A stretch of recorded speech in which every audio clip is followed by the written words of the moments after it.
Hello Pisces, welcome to your tarot reading here on Dove and Serpent Tarot. Please hit the like button, leave a comment, consider subscribing to the channel, especially if this reading resonates with you. Now this is going to be a general reading, so try to be open and receptive to whatever may come through during our time together. I'm merely the messenger, and I ask you to connect directly with each of these cards and use your own intuition to take you beyond the details that I might provide.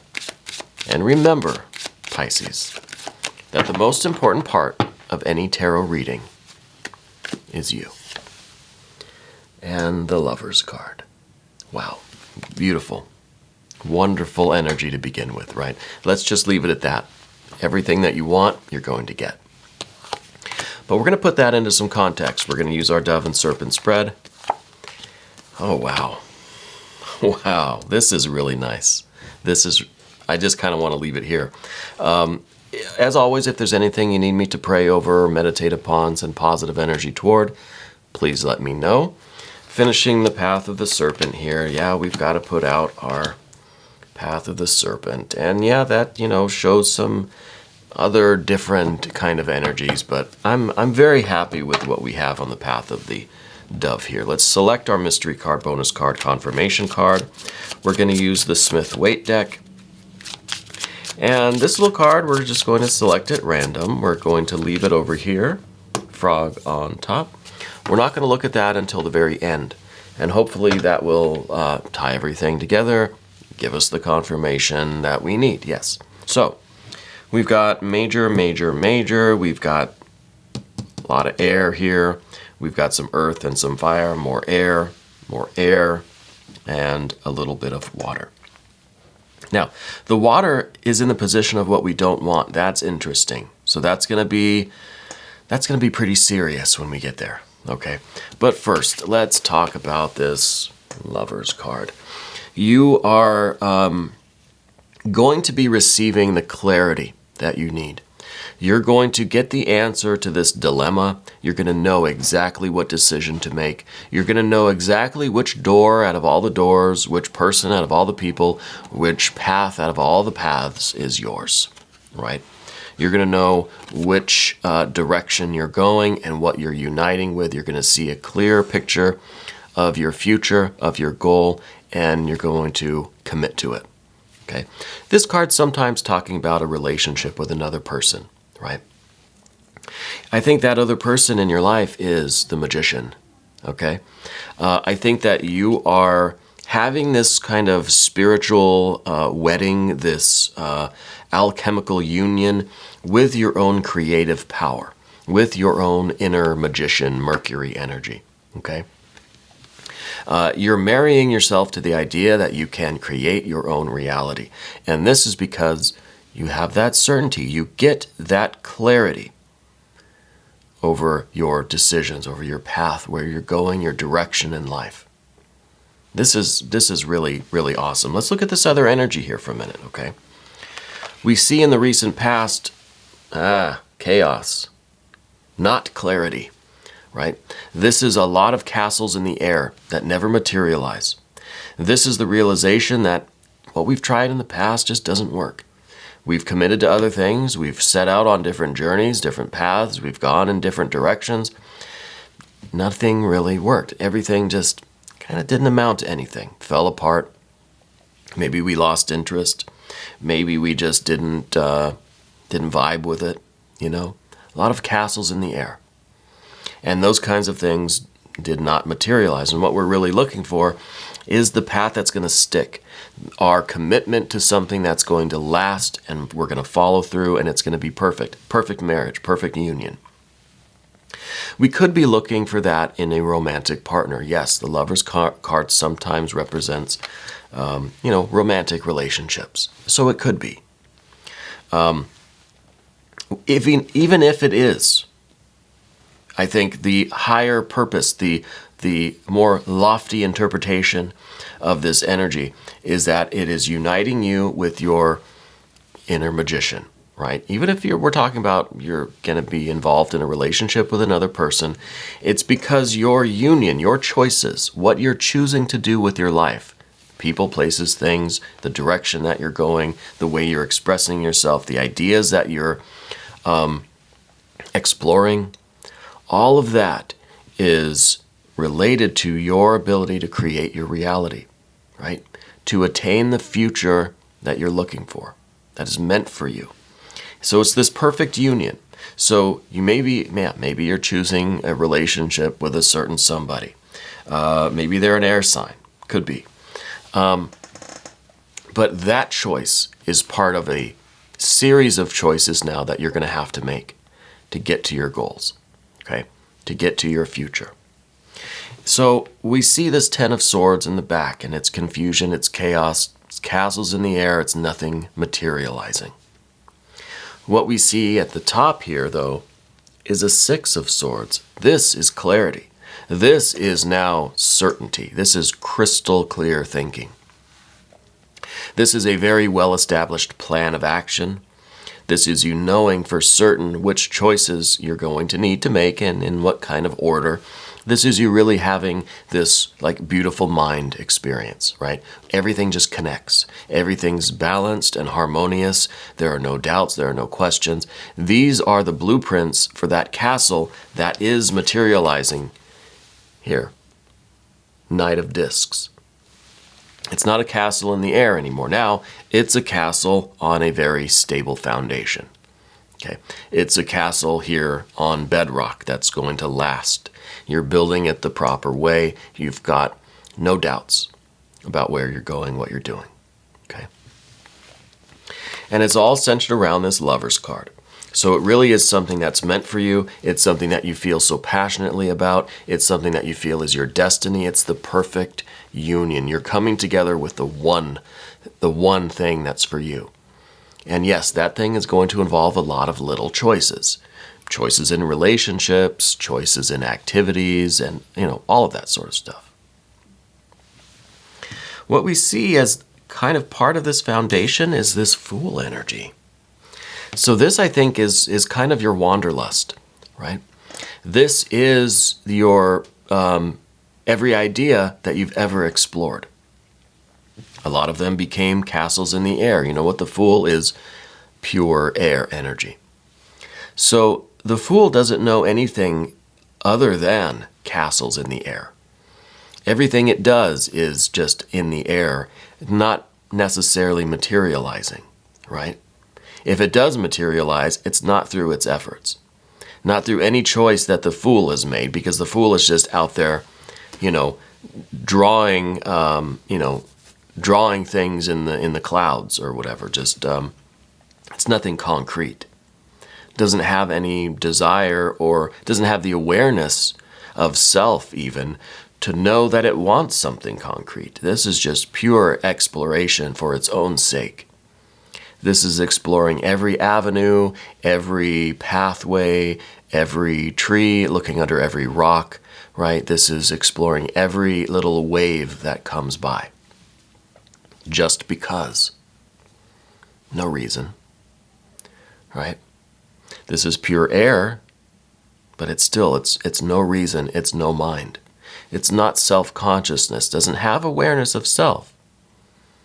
It just has experience. It's like it's like a goldfish kind of thing, where it's just every few seconds, its memory is wiped clean, and this is all brand new, right? So it doesn't know what it just saw 5 seconds ago. It can't really keep things in order long enough to have a plan. So we need to balance that with this very clear, structured way of thinking. These two cards are almost polar opposites, and they're top and bottom of the path of the dove. And this is very significant.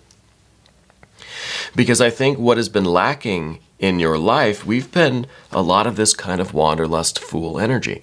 We've been exploring everywhere, but we haven't yet formulated a concrete blueprint, a plan. We've never had this Six of Swords before. We've gone from Fool to Ten of Swords, right? Just castles in the air, nothing really materializes. But now something's different. I think what's different is that you have found the one, or you will be finding that one thing that you are so in love with, that is your exact perfect match. It is like your divine mate. It is your soulmate, not necessarily in another person, but in that idea. It is your ideal situation, your ideal marriage and commitment to a future state, right? And yes, all those little choices that are on the road to that future state are going to involve other people and which direction to go and, what color shoes to buy or whatever. I don't know. I don't have a lot of shoes. In fact, I'm not wearing any shoes right now. Anyway, the clarity that we get is absolutely crucial. And that is because of this. The air of the swords and the air of this Lover's card. Now, the Lover's card rules the sign of Gemini. And Gemini is the two things coming together. The two things could go apart, but the Lover's energy is bringing two things together, right? It's you and your ultimate ideal goal. Whatever the highest summit, the highest peak of that mountain is for you. That's the goal, okay? So it's almost like you've found your peak. You found your mountain now. You know which one you're going to climb. You know how high up the summit is. And now we have to make all the little choices, where to put our hands and our feet, when to put on the oxygen. And, we're going to just keep climbing. We have to have a plan. We have to know the technical skills to get there. Okay? The Fool didn't have that. Fool didn't have the technical skills. So I think now that you're discovering what mountain is yours, now we can develop those skills, get a clear plan, really have this calm, centered, no doubts, no chaos. It's clarity. It's clarity of mind, clarity of purpose. And we can start looking forward. This is the Knight of Discs, looking forward. This is now, the contractor has the blueprints. They're out on the construction site and they're surveying the land and they're thinking, okay, here's how I'm going to do it. And even beyond that, really, they're thinking, wow, this is going to look really, really nice when it's done. This is that person that can see the finished product, right? That can envision you at the top of the mountain, right on the summit, and what that's going to be like, what it's going to look like, feel like, smell like, how cold it's going to be. It's having that vision, right? And vision is related to fire, the element of fire, and this is the Knight of Discs, the fire of the earth. And what is it looking forward at? What is it looking at? Well, the fire. This is the vision. This is the Ace of Wands. This is the vision that is before you. Okay? And it's the vision of your mountain top, whatever it is. Okay? And this is still in seed form right now because I don't know what this is. And this may be something that you're still getting this clear vision of. So this might not be exactly detailed. It might not be quite in focus for you yet.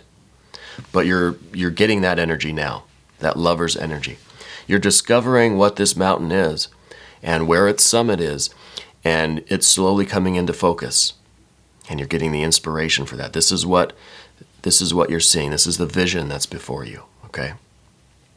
And that's very important because this, I think, is what you've been lacking. And this is that spiritual inspiration. This is going to give you this absolute certainty that what you're doing is exactly right for you. Something that you're willing to really marry yourself to, right? Your destiny, your divine purpose. This is really fantastic. I really do like this.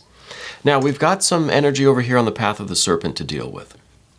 Now, the first thing is this one, and this is the Princess of Swords. This is someone who feels defensive about something. So I don't know if maybe there's people in your life that you kind of feel you have to justify yourself to, or you have to explain things to, or you have to maybe defend these choices. It could be that. Could be there's part of you that has a hard time accepting the reality of this, like there's some resistance to it. And I think that we might be onto something here, because we have this Queen of Cups in the position of what you don't want. And this is a card that says, hey, you need to look beneath the surface of yourself, look way down into the bottom of this pool, because there's something down there that you have to deal with. So I think these two are related. I think that there is a resistance in you, almost a disbelief, almost there too much skepticism about your own abilities, about your own energies, right? Because we also see that Eight of Swords at the end, and I don't want to talk about that, but we're going to have to.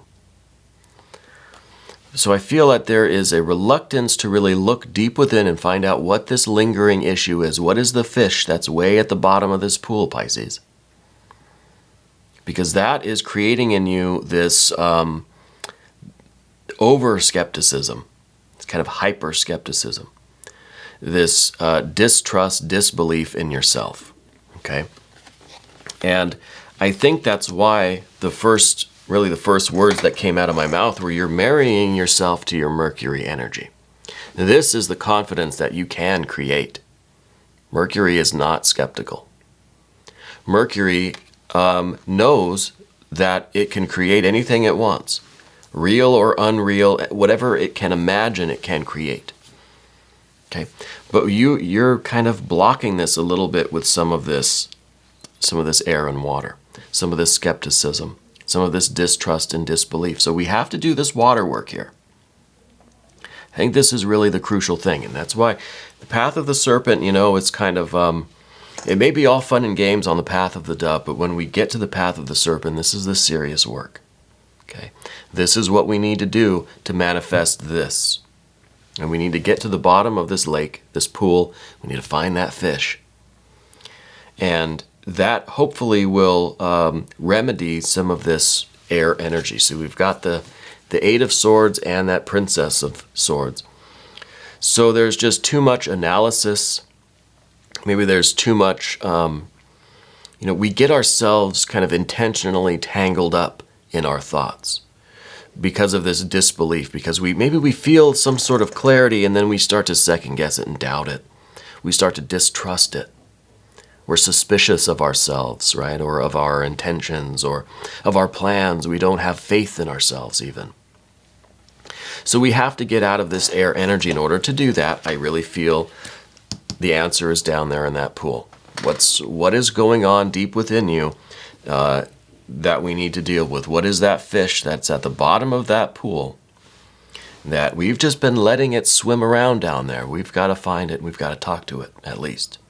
Find out who it is, what it wants. I think that is kind of essential to activating all of this over here. But I want to look at the mystery card now. I know we went through these cards rather swiftly. But I'm hoping that this mystery card can give us a little bit of a clue, maybe what this fish is that's down in that water. Queen of Wands. So this is water of fire. Now the Queen of Wands, it could be a fire sign person in your life. Maybe there's an older feminine energy that is kind of at odds, because there's the water connection there, right? So, I don't know, maybe is this a maternal energy? Is this something to do with this older feminine energy person in your life? Okay, maybe a fire sign. I don't know that they're a fire sign, though, because I feel like we have the Queen of Wands, right, and the Queen of Cups, and I feel like they're in opposition, right? So it's kind of like there's this hot burning coal down, this burning ember, in the bottom of our lake. And it's just causing some really bad, indigestion, right? It's not feeling too good. And it actually could be manifesting as some digestive trouble, like stomach pain, ulcer kind of pain. Kind of like you have a hot coal in your gut, And I wonder if it's related to an older feminine energy, maybe a maternal figure. Right? Older sibling, could be mom, grandma, could be an auntie.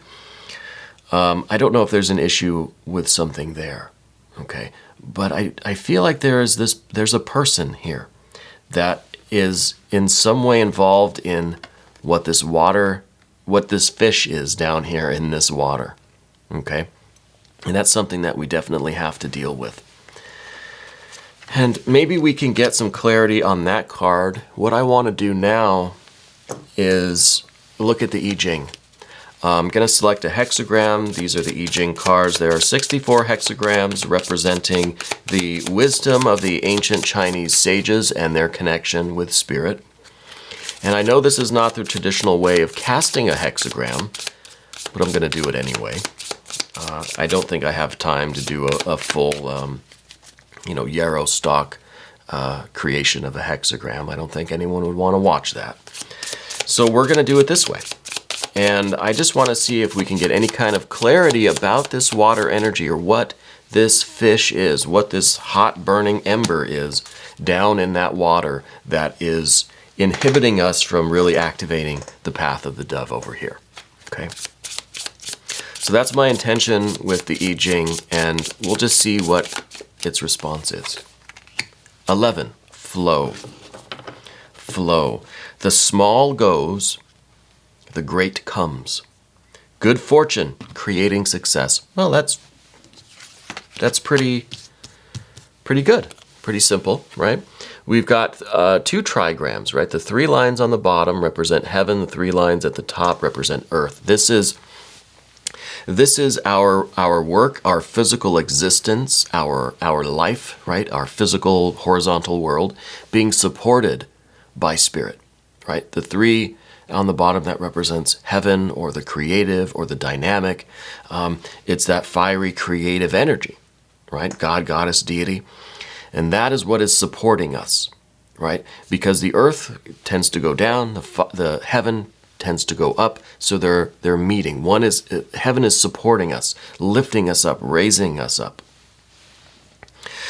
And the text says the small goes and the great comes. So I think it's kind of talking about us dealing with this water energy and whatever this ember is down there. And that could be a small thing. It could be a very, very tiny grain of sand, right, in the oyster that creates the pearl. It may feel like your whole gut is just burning up. And it feels like there may just be a huge, huge, like flaming boulder in your gut. But really, it's just a little tiny thing. Little tiny thing. You get something in your eye. It feels like you've got a beam in your eye, but it's just a little mote. So it could be that this situation here may feel like it is something very big and huge and large and scary and dangerous, and we don't want to deal with it. It could be that we think it's a huge leviathan down here in that lake. But really, it's just a little tiny goldfish. We can deal with it quite easily. And doing that is going to allow the great to come. Right? And the great, I think, is everything happening here. Now, there's also some text on the back. It says, flow is a sign of the full expression of tremendous creative energy and spiritual power. Exactly what we see on the path of the dove. Create harmony with the greater flow and pour its energy into creative manifestation. Pettiness and smaller concerns are swept away so that free communication and great things become possible. And that really is exactly what we're talking about. Okay. And some of this air energy here, the Eight of Swords and this Princess of Swords, could be talking very much about communication, right?